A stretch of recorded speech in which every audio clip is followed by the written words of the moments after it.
Hallelujah. Thank you Jesus. எங்கள் பரலோக தேவனே உமக்கு நன்றி. ஏசப்பா, ஒவ்வொருவரையும் ஆசீர்வதிங்க. பரிசுத்த ஆவியானவரே, நீங்க வாங்கப்பா. இப்படியாக நீங்கள் அறிக்கையிடுங்கள். உங்கள் வாழ்க்கையை கர்த்தர் ஆசீர்வதிப்பார். 34ஆம் சங்கீதம் 9ஆம் வசனம், கர்த்தருடைய பரிசுத்தவான்களே, அவருக்கு பயந்திருக்கிறவர்களே, அவருக்கு பயந்திருக்கிறவருக்கு குறைவில்லை. ஆமென்.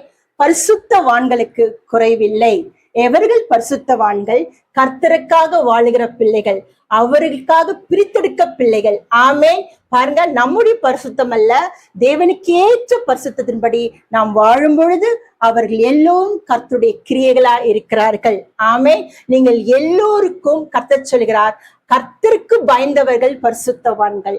ஆமென். பொதுவாக எல்லோரும் மனுஷனுக்கு பயப்படுவார்கள், அவர்களல்ல பரிசுத்தவான்கள். ஆமென். இந்த மனுஷனுக்கு என்ன செய்யலாம், எப்படி கொடுக்கலாம், கேட்டு விட்டார்களே, இவர்கள் எங்களோட நன்றாய் பேசுகிறார்களே என்று நாம் பார்த்து கொண்டு வாழ்ந்து கொண்டிருப்பது அல்ல. நீங்கள் கர்த்தருக்கு பயந்து வாழ்கிற பிள்ளைகள் தான் பரிசுத்தவான்கள்.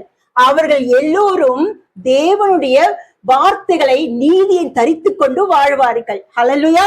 இந்த உலக வாழ்க்கையிலே அவர்கள் நீதிமான்கள் என்று அழைக்கப்படுவார்கள். ஆமென். பரிசுத்தவான்கள் எப்படின்னு சொல்லுவார்கள், ஆண்டவரே, என்னுடைய மரணம் நீதிமான மரணம் போல் இருக்க வேண்டும். ஆமென். ஹல்லேலூயா. பாவிகள் மரணம் உண்டு, நீதிமானுக்கும் மரணம் உண்டு. ஆனால் நம்முடைய முடிவு எப்படி இருக்க வேண்டும் என்றால் நம்முடைய வாழ்க்கையை பொறுத்தது. ஹல்லேலூயா. நீங்க எப்படி வாழ்கிறீர்களோ அப்படியாக நம்மளுடைய முடிவு முடியும். ஆனால் கர்த்தர் சொல்லுகிறார், கர்த்தருக்கு பயப்படுகிற பரிசுத்தவான்கள். அப்போ கர்த்தருக்கு பயப்படாத பரிசுத்தவான்களும் உண்டு. ஹல்லேலூயா. அவர்களை குறித்து நாம் இப்பொழுது தியானிக்க போவதில்லை. உபாகம் 33:3, மெய்யாகவே அவர் ஜனங்களை நேசிக்கிறார், அவருடைய பரிசுத்தவான்கள் எல்லோரும் உங்களுடைய கையில் இருக்கிறார்களே. ஆமென். அப்ப கர்த்தருக்கு பயந்திருக்கிற பரிசுத்தவான் எல்லோரும் கர்த்தருடைய கையிலே இருக்கிறார்கள். ஹல்லேலூயா. ஏசப்பா கையிலிருந்து ஒரு பிள்ளைகளை நம்ம எடுக்க முடியுமா? சத்து தொட முடியுமா? உலக மக்கள் தொட முடியுமா? ஒருவர் தொட முடியாது. ஏனென்றால் அவர்கள் நீதினால் தரித்து கொண்டிருக்கிறார்கள், தேவனுடைய வார்த்தையை போதிக்கிற பிள்ளைகள். ஹல்லேலூயா. அவர்கள் உண்மை உள்ளவர்கள். பாருங்க, பரிசுத்தவானுக்கு ஒரு கலசு தண்ணி கொடுத்தாலும் நீங்க அந்த பலனை அடைவீர்கள். ஆமென். வேதம் சொல்லுகிறது, ஊழியக்காரர்களுக்கு நீங்க ஒரு கலசு தண்ணி கொடுத்தா என்ன ஆவீங்க? பலன் அடைவீர்கள். ஊழியக்காரருடைய கால்கள் உங்கள் வீட்டுக்குள்ளே வரும்பொழுது உங்கள் வீட்டை பலனடையும், நன்மையால் நிரம்பும். ஹல்லேலூயா. ஆதலால் பரிசுத்தவான்களுடைய ஐக்கியம் உங்களிடத்தில் இருக்க வேண்டும். கர்த்தர் சொல்லுகிற பரிசுத்தவான்கள் என்றால் யார்? உங்களுக்காக அவர்கள் கர்த்தர் அனுப்புகிற தூதர்கள். அப்ப பரிசுத்தவான்கள் பரிசுத்தமா இருக்கிறார்கள். ஆமென். பாருங்க, பரிசுத்தவான்களுக்கும் விசுவாசிக்கும் ஒரு ஐக்கியம் வேண்டும். எல்லா இடத்துலயும் அன்பு கூற வேண்டும். என்ன ஐக்கியம்? கிறிஸ்துவுக்குள்ளான ஐக்கியம். சத்தியத்தில் நடக்கிறார்களா? சத்தியத்தையும் பாருங்க, கிருபையும் சத்தியம் ஒன்று கொண்டு சந்திக்கிறது. அப்ப கிருபை இருக்கிற இடத்துல சத்தியம் இருக்கும், சத்திய இடத்துல கிருபை இருக்கும். அப்போ பரிசுத்தவான்கள் என்றால் யார்? அவர்கள் தேவனை தரிசிப்பார்கள். இப்படிப்பட்டவர்களிடத்தில் நாம் எப்படி இருக்க வேண்டும்? விசுவாசிகள் எப்படி இருக்க வேண்டும்? பாருங்க, விசுவாசிகள் ஒரு கலசு தண்ணி கொடுத்தாலும் அதுக்கு பலன் உண்டு. ஆதலால் உழைக்காரர்களை நீங்கள் ஏற்றுக்கொள்ளுங்கள். ஆமென். உண்மை உள்ளவர்கள், சத்தியத்தை எவர்கள் நடத்துகிறார்களோ, வேதம் சொல்லுகிறது. பழைய ஏற்பாட்டுல ஒரு அழகான ஒரு காரியம் இருக்கு. ஒரு குடும்பம், ஒரு பாருங்க, வேதத்துல வாசிப்போம். 2 ராஜாக்கள் 4ஆம் அதிகாரம் 8வது வசனம். பின்பு ஒரு நாள் எலிசா சுனேமிக்கு போயிருக்கும் பொழுது, சுனேமிக்கு என்ற ஊரில் அவர் போகும் பொழுது, அங்கே மிகுந்த கனம் பொருந்திய ஒரு ஸ்திரீ அவனை போஜனம் பண்ணும்படி வருந்தி கேட்டுக்கொண்டார். யாரை? எலிசாவை. அவர் ஒரு தீர்க்கதரிசி, ஒரு ஊழியக்காரர். அப்ப இந்த சுனமியால் என்ற அவள் பேரு சுனமியால் அல்ல, அந்த ஊரின் பேர் அவளுக்கு வைக்கப்பட்ட. அவள் கனம் பொருந்திய ஸ்திரீ, எல்லாராலும் மதிக்கப்படுகிற ஒரு ஸ்திரீ. அவள் எலிசாவை காண்கிறார். கண்ட உடனே அவளுக்கு ஒரு கருணை வருகிறது. ஹல்லேலூயா. பாருங்க, அந்த காலத்துல ஒரு பிரயாணம் போகும் பொழுது ரொம்ப வெகு தூரமாய் வருவார்கள். இப்ப இருக்கிறது போல அருகிலே வீடுகள் அல்ல. ஆமென். நான் பொதுவாக முதியோர்கிட்ட நல்லா பேசுவேன். அப்ப நான் சொல்லுவார்கள், அந்த காலத்துல எல்லாமா சில காரியங்களை நான் வாசித்து பார்த்தேன். கிராம பகுதியில பார்த்தீங்க என்றால், அந்த வீட்டுக்குள்ள இருந்து யாராவது வழி பிரயாணங்கள் யாராவது போனார்களா, அவங்களுக்கு ஆகாரம் கொடுப்பார்களாம். அப்ப அவங்க சொல்லுவாங்களாம், கடைசி பஸ் வர வரைக்கும் ஆகாரத்துல சோறுல தண்ணி ஊத்தாதீங்க அப்படின்னு சொல்லுவாங்களாம். யாருதான் சொல்லுவாங்க அதை வீட்டுக்குள்ள அப்படின்ற என்ன, யாராவது கடைசி பஸ்ல இருந்து இறங்கும்போது, கிராமத்துல இறங்கும்போது யாராவது சாப்பாடு கொடுப்பாங்க, சோறு கொடுப்பாங்க. அப்படி சோறுன்னா இப்ப யாருக்கும் புரியாது, சாப்பாடு கொடுப்பார்களாம். அப்ப சாதத்துல தண்ணி ஊத்தாதீங்க, முடிஞ்சு போச்சு அந்த நாள் முடிஞ்சு சொல்லாதீங்க, யாருக்குன்னா கொடுங்க, கருணை உள்ளவர்கள். அந்த காலத்துல பாத்தீங்க, இப்ப நம்ம வீட்டுல நம்ம சாப்பிடுறோம், யாருக்குமே தானம் பண்றது இல்ல, ஒரு உணவு கொடுக்கறது இல்ல, நற்கிரியை செய்கிறது இல்ல. இதெல்லாம் சபமான இந்த உலகம். ஆனா அன்ற காலத்துல பாத்தீங்கன்னா முதியவர்கள் கேட்கும் போது அவர்கள் சொல்லுவார்கள், யாராவது போகும்பொழுது பக்கத்து வீட்டுல சாப்பாடு இவங்க கூட வந்து நீங்க சாப்பிட்டுட்டு போயிடுங்க, ஒரு கருணை காட்டுவார்களாம். அப்போ அந்த அந்த முற்காலத்துல எப்படி இருந்திருக்காங்க பாருங்க. அப்போ இந்த சுனமியல் ஊர்ல கனம் பொருந்தி இந்த ஸ்திரீ எல்லாரால மதிக்கப்படுகிற ஸ்திரீ, அவள் ஒரு ஐஸ்வர்யமான ஒரு ஸ்திரீ, அவளுக்கு ஒரு கருணை பாருங்க, அவள் கண்ணில் ஒரு கருணை இருக்கு பாருங்க. இந்த ஊருக்கர் எலிசா போகிறார், சுனமியலுக்கு வரார், அப்பப்ப இந்த ஊருக்கு வராரே என்று பார்த்து அந்த அவர் பிரயாணங்களை பார்க்கிறார், அந்த தீர்க்கதரிசியை பார்க்கிறார். அவ என்ன பார்த்திருப்பாங்க பார்க்கும்போது அவளுடைய கண்கள் பாருங்க, கருணை இறக்கமுள்ள கண்கள், கனம் பொருந்தியவள். அந்த தேசத்துல அந்த இடத்துல எல்லாரும் ரொம்ப நல்ல மகளா இருந்தாள், ஒரு ஸ்திரீங்க அவ, சுனமியால். அவளை குறித்து பைபிள் எழுதப்பட்டிருக்கிறது. 2 ராஜாக்கள் 4ஆம் அதிகாரத்தில் 8-37 வாசிங்க. அவள் சொல்கிறா, எலிசாவை பார்த்து, ஐயா எங்க வீட்டுல சாப்பிடுவாங்க, அவளுக்கு சாப்பாடு கொடுக்கணும் இருக்கு பாருங்க. அப்ப ஊழியக்காரனை நீங்க பேசும்போது அன்பு செலுத்த வேண்டும். ஹல்லேலூயா. அந்த அன்பிலே பாவம் இருக்கக்கூடாது, கருணை இருக்க வேண்டும். ஹல்லேலூயா. இந்த சூனமியல் சொல்றா, வாங்க வாங்க ஐயா சாப்பிடுங்க, வருந்தி கேட்டுக்கொண்டாள். அப்ப வருந்தி கேட்டுக்கொண்டாள் என்றால் என்ன, அவர் வர விருப்பம் இல்லை. ஊழியக்காரன் பாத்தீங்கன்னா கேட்டோன்னு வரக்கூடாது, அப்படிதுங்களா? ஒரு பரிசுத்தவான்கள் யார் கூப்பிட்டா சாப்பிட போக கூடாது. நம்ம என்ன பண்ணணும், கர்த்தர் சித்தம் இருக்கா, அப்ப அவ கூப்பிடுற யாரு, அவ பாருங்க அந்த ஊர்ல நல்ல ஒரு பேரு சாட்சி பெற்றவள், யாரை பார்த்தா அவளை கையெடுத்து கும்பிடுவாங்க. அப்படிப்பட்ட ஒரு நல்ல ஒரு மகளா இருந்தாள் சுனமியால். அவ என்ன பண்றா, எலிசாவை பார்த்த உடனே எலிசா ஒரு தேவ மனுஷன் என்று கண்டு கொண்டாள். பொதுவாக பார்த்தீங்க என்றால் ஒரு பரிசுத்தவான் மேய்ப்பர்கள் பார்க்கும் பொழுது அவர் கண்கள்ல தெரியுங்க அவங்க பரிசுத்தம். அவங்களுடைய ஒரு பெண்களுக்கு பொதுவாக ஒரு ஞானம் உண்டு, ஆண்களை விட புரிந்து கொள்வார்கள் வருகிற நபர்கள் எப்படிப்பட்டவர்கள், தீய நோக்கத்தோடு வருகிறார்களா, பரிசுத்த நோக்கத்தோடு வருகிறார்களா, இவர்கள் மூலமாக எனக்கு கெடுதல் வருமா, இவர்கள் மூலமா எனக்கு நன்மை வருமா என்று எல்லா பெண்களுக்கும் தெரியும். அப்ப இந்த சுனமியில என்ன பண்றான், எலிசாவை பார்க்கிறார், ஐயா வாங்க போஜனம் பண்ணுங்க வருந்தி கேட்டுக்கொண்டால், வேதம் போட்டுக்குது ஒரு போஜனம் வருந்தி கேட்டுக்கொண்ட, அப்படியே அவன் கேட்டுக்கொண்டபடியே அப்படியே அவன் பயணப்பட்டு அவள் வரும்பொழுதெல்லாம் போஜனம் பண்ணும்படி அங்கே வந்து தங்குவான். அப்போ இந்த எலிசா சுனமில வீட்டுக்கு எப்பெல்லாம் இந்த ஊருக்கு வராங்களோ அப்பெல்லாம் போஜனம் பண்ணுவார் எலிசா. இதன் கருத்தை சற்று கவனியுங்கள். இவள் கருணை கண்களில் காண்கிறாள், எலிசாவுக்கு தெரியுது, ஆவில தெரியுது இவ யாரு. அப்போ ஒரு பரிசுத்தவாளருக்கு அறிந்து கொள்ள வேண்டும் நம்மிடத்துல அணுகிறவர்கள் யார். அல்லேலூயா. நோக்கம் என்ன, இவர்கள் மாமிஸ்ல பேசுகிறார்களா, ஆவிக்குரிய சத்தியம் என்னிடத்தில் இருக்கிறதால் சத்தியத்தை பார்க்கிறார்களா.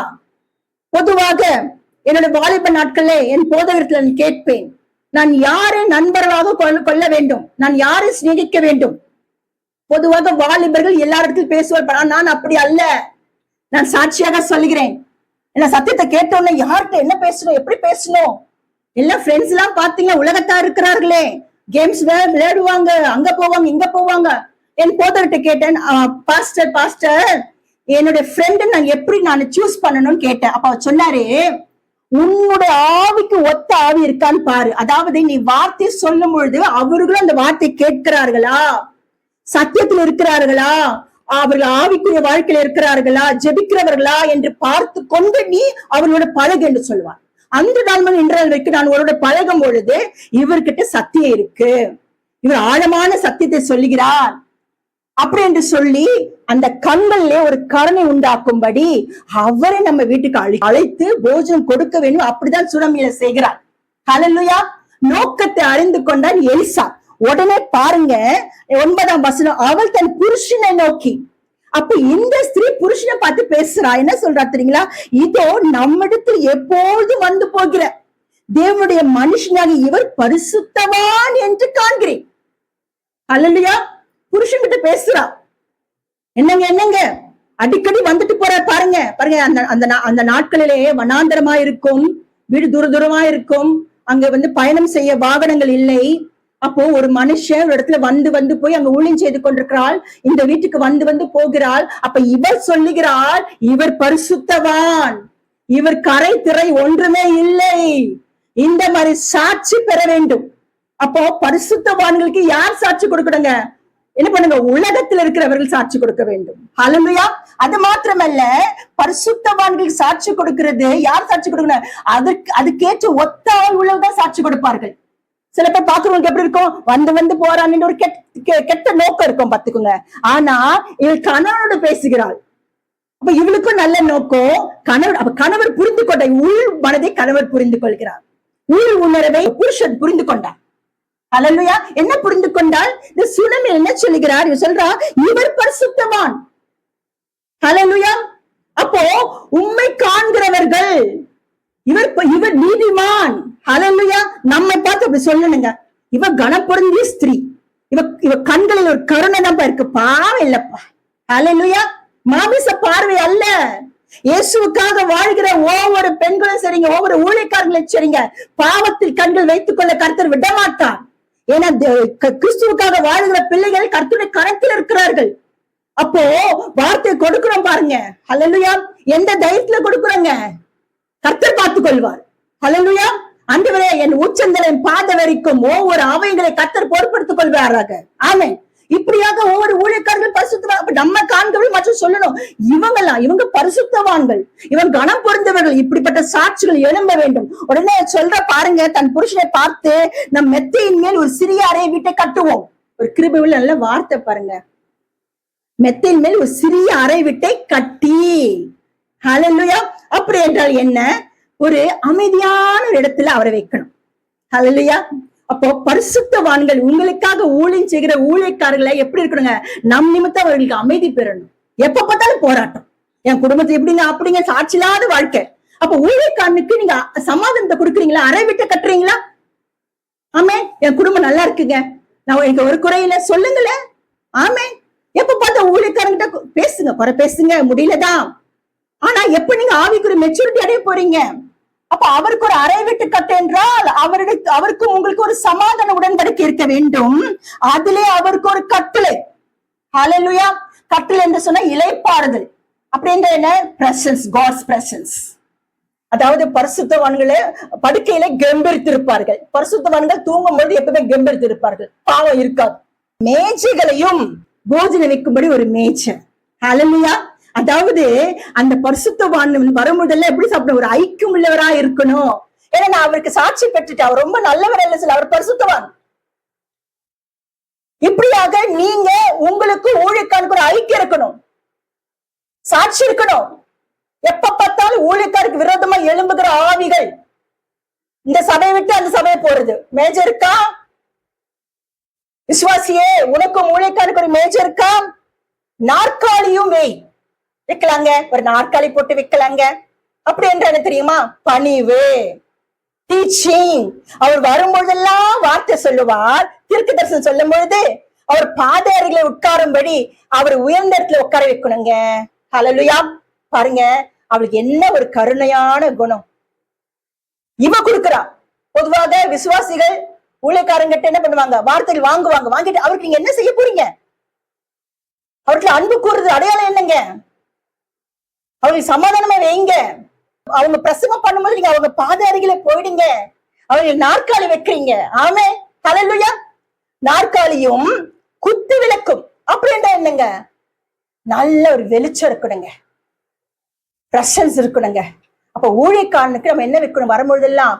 அப்போ இந்த இரக்கம் உள்ள சுனியமேலுக்கு இருந்தது, ஒரு லைட் இருக்கணும், வெளிச்சம் இருக்கணும். எப்ப பார்த்தாலும் ஊழியக்காரங்க வரும்போது வீடு இருட்டா கிடக்கும், அழுக்கு பிடிச்ச வீடு, சுத்தமே இருக்காது. சில பேர் பாத்தீங்கன்னா ஊழியக்கார வீட்டுக்கு வரும்போது கட்டில் எல்லாம் பாத்தீங்கன்னா, சில குடும்பத்துல பார்த்தா கட்டில் மேல துணிகள் இருக்கும், அதை எடுத்து கட்டில் கீழே போட்டுருவாங்க. நாங்க சில ஹவுஸ் விசிட்டிங் எல்லாம் போவோம். ஆமே. பெண்கள் தான் நாங்கள் போகும்போது என்ன நடக்கும் தெரியுங்களா? ஒரு அமைப்பு இருக்கு அந்த வீட்டுக்குள்ள, எப்போதும் அழுக்கு துணிகள், தேவையில்லாத பொருட்கள் இருக்கும். எங்களை பார்த்த உடனே என்ன பண்ண, கட்டில இருக்கிற எல்லா பொருட்கள், அழுக்கு துணி எல்லாம் தூக்கி நம்ம கீழே போட்டுருவாங்க, மறைச்சிருவாங்க. இல்ல நாங்க பார்ப்போம். அப்ப எங்க அங்க வெளிச்சம் வரும்? இருள். அப்போ ஊழியக்காரர் உங்க வீட்டுக்கு வரணும்னா அங்க குத்து விளக்கு இருக்கணுங்க, சாட்சி இருக்கணுங்க, ஜீவியம் இருக்கணுங்க. எதுக்கு அந்த எலிசா சுனமியால் வீட்டுக்கு வந்தா தெரியுங்களா? அந்த ஊர்ல இவருக்கு ஒரு நல்ல பேர் இருக்கு. ஆமென். இவருக்கு கெட்ட பேர் இருந்தார் வருவாரா? எல்லாம். ஆனா அவருக்கு ஒரு குறை இருக்கு. ஆமென். அவர் சொல்ற ஒரு காரியம், அவர் குறை இருக்கு. அந்த குறைய அவ பார்க்கல. அவர் கனப்படுத்த முந்திக் கொண்டாள். சுனமியால் சாட்சி பெற்றாள். அந்த ஜனத்துல சுனமியில இருக்கிற ஜனங்கள் இவ குறைய பார்க்கல, பரலோக விடல. ஆமென். ஹல்லேலூயா. அப்படிப்பட்ட அபிஷேகம் சுனமிலுக்கு இருந்தது. அப்போ எலிசா வந்து படுத்துக்கிட்டு சொல்றாரு, கேசிய பார்த்து, அந்த கட்டில படுத்து சொல்ற, வந்து போ படுக்க முடியும் சொல்றாரு. இந்த சுனமிலுக்கு நம்ம என்ன செய்ய வேண்டும்? அவளுக்கு ஏதாவது ஆசீர்வாதம் வேண்டுமா? நான் யாருக்கிட்ட பேசணுமா? அதிகாரிட்ட பேசணுமா? ராஜாக்கள்கிட்ட பேசணுமா? அவளை கூப்பிடுன்னு சொல்றாரு. அப்ப கூப்பிட்டு போது அவ சொல்றா, உனக்கு என்ன வேணும்? எனக்கு ஒன்று வேண்டாம், நான் ஜனங்கள் மத்தியில, என் ஜனத்தின் மத்தியில நான் சௌக்கியமா இருக்கிறேன், நல்லா இருக்கிறேன்னு சொல்றான். பாத்தீங்களா? கருணை உள்ளம் எப்படி தெரியுங்களா? தாத்தான் கேட்காது, கொடுக்கும். அப்போ அப்படிப்பட்ட ஒரு விசுவாசிகளாக, அப்படிப்பட்ட ஒரு ஊழியக்காரர்களாக நாம் இந்த உலகத்துல வாழ வேண்டும், சாட்சி பெற வேண்டும். கர்த்தர் இது உங்களோட பேசிக் கொண்டிருக்கிறார். ஊழியக்காரனுக்கு முன்பாக நீங்கள் பணிந்து குனிந்து அவர் கருணை கண்களை காட்டி பார்வையில நீங்கள் அவருக்கு கருணை செய்ய வேண்டும். ஊழியர்களுக்கு என்ன வேணும்? எத்தனை ஊழியக்காரர்கள் கஷ்டப்பட்டு கொண்டிருக்கிறார்கள், எத்தனை ஊழியக்காரர்கள் வேதனையோடு இருக்கிறார்கள், பிள்ளைகளுக்கு பால் வாங்க முடியல, ஒன்றுமே இல்ல, தவிக்கிறார்கள். அவர்களுக்காக நீங்க ஜெபம் பண்ணுங்க. இயேசுக்காக வாழ்கிற பிள்ளைகளுக்கு ஏன் சில குறைகள் தெரியுங்களா? விசுவாசிகள் ஜெபம் பண்ணணும். அப்போ பரிசுத்தவான்கள் என்று இவள் அறிந்து கொண்டால், எலிசா இந்த மகள், இந்த சுனமியால் அவள் கனம் பொருந்தியவள், அவள் மாமிசத்திலே என்ன அறிந்து கொண்டாள். அப்ப ஒரு விசுவாசி ஊழியக்காரனை அறிந்து கொள்ளணும். எப்ப பார்த்தாலும் ஊழியக்காரன் விசுவாசியை பார்த்து குறை சொல்றது, இது திருந்துமா திருந்தாதா, இது வாழுமா வாழாதா, இல்ல அவங்கள பாருங்க. உங்க கண்ணும் கருணையா இருக்கணும், அவங்க கண்ணும் கருணையா இருக்கணும். அதெல்லாம் மாமிசத்துக்கு இடமே இல்லை அந்த இடத்துல. ஆவிக்குரிய வாழ்க்கை பாருங்க. இவ ஒரு பரிசுத்தவானுக்கு எப்படி செஞ்சா, புதிய ஏற்பாட்டுல இயேசு கிறிஸ்து பரிசுத்த ஆவியான தேவன், அவருக்கு நம்ம என்னென்ன செய்யணும் பாருங்க. அவர் நம்ம சந்தோஷமா வைக்கணுங்க. அவர்கிட்ட சிலுவையில் அடிபட்டார், காயப்பட்டார், அடிகள் வாங்கினார், நொறுக்கப்பட்டார், அவர் பீஸ் பீஸா ஆனார் என்று வேதம் சொல்லுகிறது. இவருக்கு நம்ம மூலமாக, என் மூலமாக சாட்சி பெற வேண்டும். ஆண்டவரே, பாவமில்லாத வாழ்க்கை எனக்கு கொடுங்கப்பா, எனக்கு எந்த அதிகாரம் வேண்டாம்ப்பா, உங்க அன்பு போதும்பா சொல்லி பாருங்க. ஹல்லேலூயா. ஒரு உண்மையான பரிசுத்தவான், உண்மையான விசுவாசி என்ன பண்ண வேண்டும் தெரியுங்களா? தாத்தான் கேட்கக்கூடாது, ஆண்டவரே அதிகாரத்தை கொடுங்கப்பா, எந்த அதிகாரம் கொடுங்க, அந்த அதிகாரம், அப்படி அதிகாரமே வேண்டாம்.